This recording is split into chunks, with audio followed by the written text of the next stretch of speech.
Ahoj, viem, že niektoré myšlienky, ktoré tu navrhujem, nemusia byť priateľné alebo odmietnuté ako utopické, ale je dôležité, aby sa všetkých 8 miliárd ľudí spojilo, aby vytvorili trvalý a spravodlivo zdieľaný osud s cieľom dosiahnuť večný mier, exponenciálny pokrok a celosvetovú prosperitu. Som si istý, že keď sa implementuje, bude to len zisk a žiadna bolesť. Do dnešného dňa v nespočetných vojnách počas tisícok rokov zomreli nevyčísliteľní ľudia a ďalšia svetová vojna by nás všetkých mohla navždy zničiť. Niektoré príklady dokazujú, že hlavné problémy možno vyriešiť jednotným postojom. Počas pandémie COVID-19 mnohé národy pomohli zaočkovať miliardy ľudí. Internet umožnil okamžité šírenie informácií po celom svete. CFC sú zakázané od roku 1996, pretože narúšali ozónovú vrstvu, ktorá nás chráni pred rakovinou kože. Cieľom Parížskej dohody je obmedziť nárast globálnej teploty na 1,5 stupňa Celzia v porovnaní s predindustriálnymi úrovňami. Eurozóna prišla so spoločnou menou euro a tiež odstránila hranice v rámci svojich krajín, čo umožnilo občanom týchto krajín voľne cestovať a pracovať kdekoľvek v regióne. Európska únia bude od roku 2035 vyžadovať, aby všetky nové predané autá mali nulové emisie CO2. V Afrike, krajinách BRIC, ASEAN a Južnej Amerike prebiehajú snahy vynaložiť spoločné meny kryté zlatom alebo niektorými inými komoditami, aby sa našiel spôsob, ako sa vyhnúť sankciám. Zo strany USA. V súčasnosti má svet veľa diktátorov, demokracií, pravidiel jednej strany, náboženských vládcov, vojenských vládcov, monarchií, anarchie a tak ďalej. Aj v tom najlepšom z týchto systémov vládnutia ako napríklad v USA, kde je sloboda prejavu, tlače, voľby, náboženstvo a tak ďalej, politické strany sa bez obáv o finančnú zodpovednosť väčšinou usilujú vyhrať nasledujúce voľby a sľubujú tak výhody vedúce k ekonomickému pádu. Moc korumpuje a absolútna moc korumpuje absolútne. Je jasné, že svet musí byť lepšie riadený. Riešením väčšiny neduhov, ktorým svet čelí, je vytvorenie raja na zemi. Nebo bude do roku 2050 úniou krajín pokrývajúcich všetky krajiny svetom bez hraníc, vojen a armád. Dovtedy to môže zvýšiť globálny HDP najmenej 5 krát. Len po dlhých, serióznych a konštruktívnych debatách medzi všetkými krajinami príjme nebo celosvetovo tie najzrelšie a najlepšie princípy. V nebi bude vládnuť zákon bez akejkoľvek diskriminácie voči komukoľvek a spoločnosti, ktorá je inkluzívna. Na ochranu ich etnickej príslušnosti, náboženstiev, demografie, jazykov, kultúr a tak ďalej. Môže do ich oblastí vstúpiť akákoľvek externá osoba alebo subjekt iba na základe vlastného uváženia, keď ktorákoľvek bývalá krajina vydá cestovné, pobytové alebo pracovné vízum. Viac ako 3% globálneho HDP, je $3 bilióny ročne, sa míňajú vo vojenských a bojových vojnách. Keď tu bude len jeden národ a žiadne armády, všetky takto vyhodené peniaze možno použiť na zníženie globálneho otepľovania, odstránenie chudoby, lepšiu infraštruktúru, právo na zdravie, právo na vzdelanie a tak ďalej. Jeffrey Sachs vypočítal, že svet potrebuje len $175 miliárd na 20 rokov na ukončenie extrémnej chudoby. Všetky meny sú fiat a tak som prišiel s podrobným riešením globálnej digitálnej meny na základe veľkosti HDP každej krajiny, ktorú môže vytvoriť iba banka GDC. Čím väčší bude HDP, tým viac bude GDC, ktoré krajina získa. IPCC prišiel s veľmi podrobnými riešeniami globálneho otepľovania. 10% svetovej populácie žije za menej ako $2 na deň a 50% populácie nemá žiadne sociálne výhody.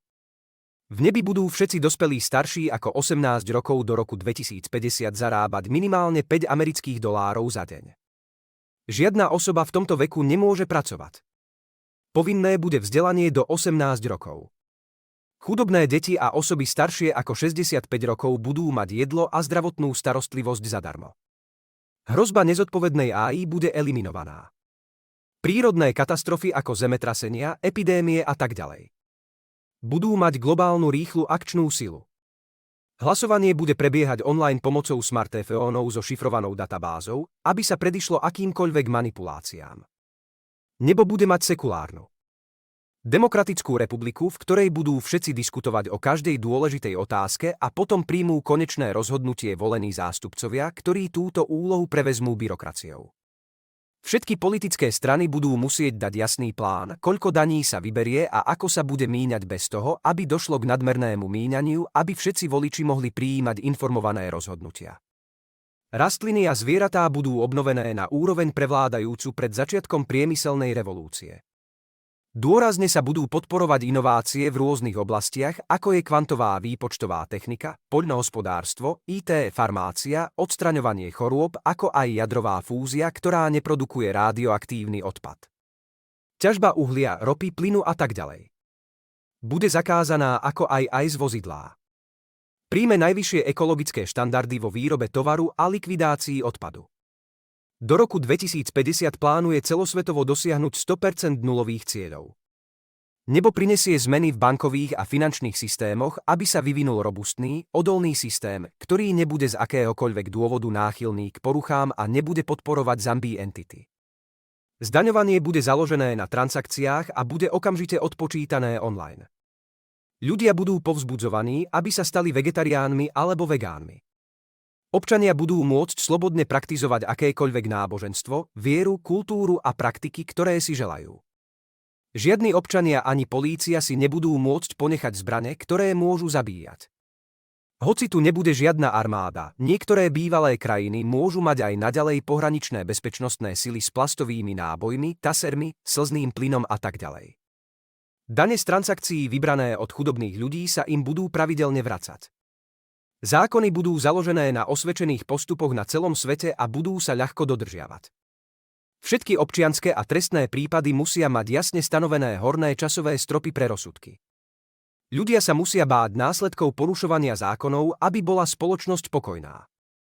Musia existovať spoločné trestné a občianske pravidlá pre všetkých. Svetová populácia prekonala za 200 rokov 8 miliárd 8-násobný nárast, čo spôsobilo obrovské zaťaženie ekosystému. Takže budú povolené maximálne 2 deti na pár. Štátny dlh USA prekročil 32 biliónov dolárov. Konkurenčný populizmus medzi republikánmi a demokratmi je veľmi tvrdý, rovnako ako v Indii a iných podobných krajinách, pretože obe strany nechcú zvyšovať dane a naďalej dávajú svojim občanom zadarmo, aby vyhrali ďalšie voľby. Obnoviteľné zdroje, ako je slnečná energia, vodná energia, veterná energia, ako aj jadrová syntéza budú podporované, aby nahradili všetky fosílne palivá do roku 2050, ak nie skôr. Vo veľkom sa budú podporovať biopalivá ako etanol. Všetci občania musia mať jedinečnú biometrickú identifikáciu ako Aadhaar z Indie, musia mať bankové účty pevne prepojené so svojimi mobilnými číslami. Všetky SIM budú vydané až po živej biometrickej autentifikácii osoby. Zlato rýchlo stratí význam ako úložisko bohatstva. Do roku 2025 celý koncept musí byť dôkladne prediskutovaný, do detailov pripravený a celosvetovo uvedený na trh, aby získal záujem z celého sveta, aby mal každý jasno v dlhodobých výhodách a bezvýhradne ho akceptoval. Fiškálny deficit a inflácia budú nulové. Banky nebudú môcť požičiavať na špekulatívne účely, ako to bolo do začiatku 90. rokov minulého storočia. Bude to trhová ekonomika. V prípade akýchkoľvek otázok mi kľudne napíšte. Láskavo zdieľajte video so všetkými svojimi sociálnymi kontaktmi. Ďakujem, že si ušetril svoj drahocenný čas prechádzaním konceptu neba na zemi.